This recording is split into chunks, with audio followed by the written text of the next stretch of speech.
தமிழ் ஜோதிட நிலையம் வழங்கும் ஜோதிட குறிப்புகளில் இன்று மகம் நட்சத்திரத்தில் பிறந்தவர்களுக்குரிய ஆலயம் எது என்பதை பற்றி பார்க்கலாம். மகம் நட்சத்திரத்தில் பிறந்தவர்களுக்குரிய ஆலயம் திண்டுக்கல் மாவட்டம் நத்தம் அருகே இருக்கும் ஒடுக்கம் தவசி மேடை மகாலிங்கேஸ்வரர் கோவிலாகும். மகம் நட்சத்திரத்தில் அவதரித்த பரத்வாஜர் தவமேடை அமைத்து மகாலிங்கேஸ்வரை வழிபட்ட தலம் ஒடுக்கம் தவசி மேடை.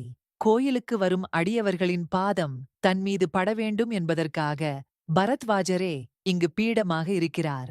மகம் நட்சத்திரத்தில் பிறந்தவர்கள் மகம் நட்சத்திரம் பஞ்சமி, சஷ்டி, ஏகாதசி, துவாதசி திதிகள், வரும் நாட்கள், பிரதோஷம், மாதத்தின் சிவராத்திரி நாள் ஆகியவற்றில் இங்கு அபிஷேகம் செய்து வழிபட வாழ்வு வளம் பெறும். இந்த கோவிலில் சிவராத்திரியை ஒட்டி 30 நாட்கள் காலை நேரத்தில் மூலவர் மீது சூரியொளி விழுவது சிறப்பு.